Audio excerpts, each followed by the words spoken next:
Hello everyone, welcome back to Algorithm with Chelsea. Today we will learn Python for loops with range. A for loop helps us repeat code in a clean way. Let's begin. Sometimes we want to do the same thing many times. For example, we may want to print hello 5 times. Or we may want to count from 1 to 10. Or we may want to add numbers from 5 to 10.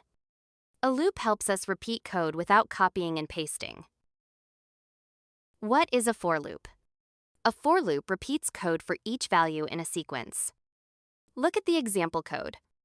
We write for I in range 5, then a colon. Here, I is the loop variable. That means I will change each time the loop runs. Now look at the print line. It must be indented, usually 4 spaces. That indentation tells Python this print is inside the loop. This loop prints numbers from 0 to 4. Now let's focus on range stop. Range creates a sequence of numbers. Its simplest form is range with one number, called stop. For example, range 5 means 0, 1, 2, 3, 4. Here is the most important rule. When you write range, the first number is 0, not 1. So the sequence starts at 0, then 1, 2, 3, 4. Now the second important rule. The stop number is the place where Python stops, but it is not included. So range 5 does not include 5. It stops right before 5. Now question 1. Look at the code. For I in range 3, print I. What is the output? Remember, each print goes on its own line. Pause the video and predict the exact lines. Let's check. Range 3 means 0, 1, 2. Stop 3 is not included. So the loop runs 3 times. First, I is 0, then I is 1, finally, I is 2. That is why the output is 0, 1, 2, each on its own line. Now we use range with start and stop. This lets us choose where to start counting. Range 2 to 6 means 2, 3, 4, 5. Start 2 is included. Stop 6 is not included. So we stop before 6. Now question 2 on range start stop. For I in range 5 to 8, print I. What is the output? Pause and predict the lines. Let's check. Start is 5, so we begin at 5. Stop is 8, and 8 is not included. So the numbers are 5, 6, 7. That is the output, 1 per line. Now we use range with start, stop, and step. Step means how much we jump each time. In this example, we start at 0, stop before 10, and step by 2. So we count by 2s, 0, 2, 4, 6, 8. Here is the output, 0, 2, 4, 6, 8. Notice again, start 0 is included, and stop 10 is not included. 10 is not included, so we stop at 8. Now question 3. For I in range, start 1, stop 13, step 3.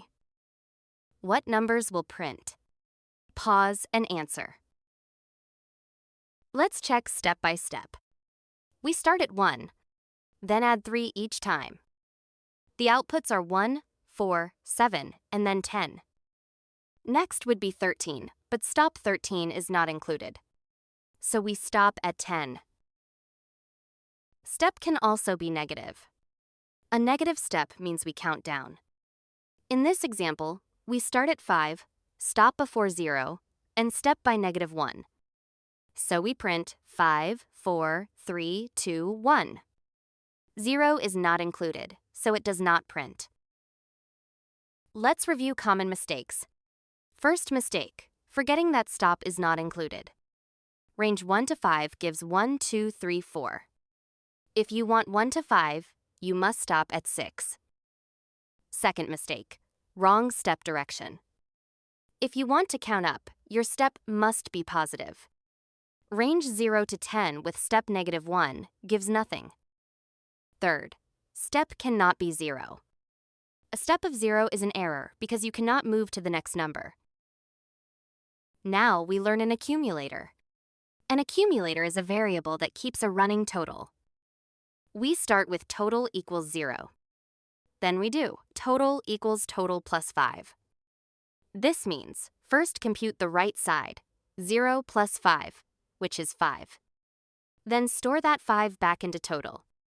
So total becomes 5. Here is the output.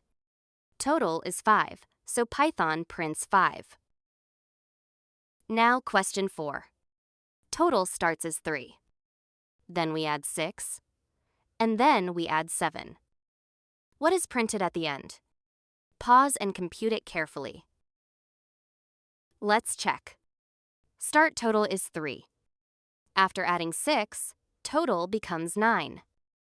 After adding 7, total becomes 16. So Python prints 16. Now we use a loop plus an accumulator to compute a sum. We want the sum from 1 to 5. Look at the code. We start total at 0. Then for each I from 1 to 5, we add I into total. Very important detail.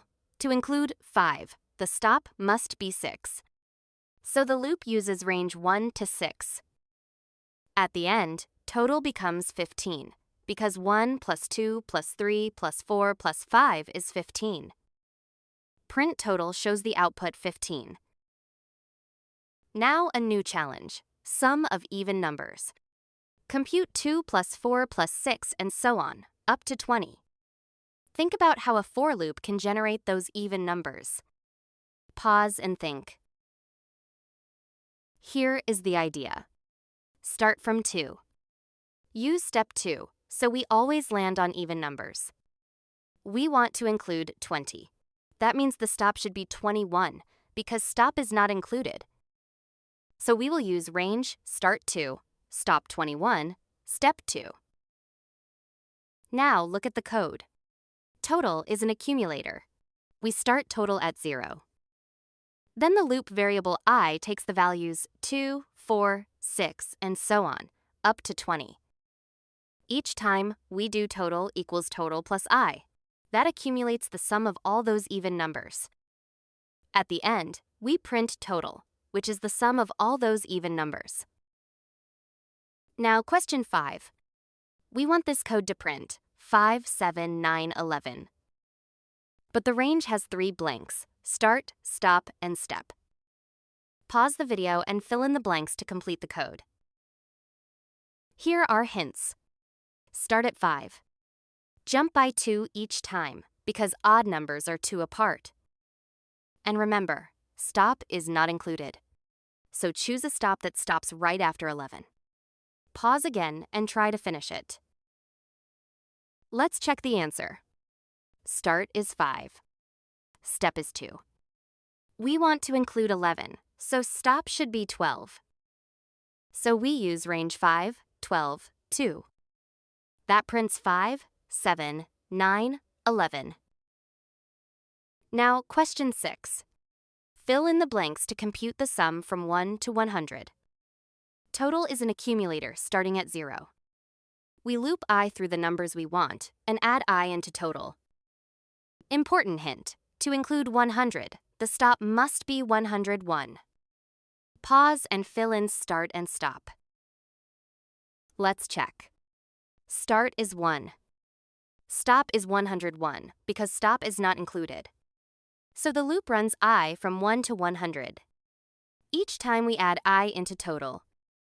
At the end, printing total prints the sum from 1 to 100. Let's summarize what we learned today. A for loop repeats code for each value. Range with stop gives 0 up to stop minus 1. Range with start and stop includes start but not stop. Range with step jumps by step, and step can also be negative. To compute a sum, we use an accumulator, like total equals total plus I. This concludes our lecture. Thank you for watching. Please subscribe to Algorithm with Chelsea so you won't miss future updates.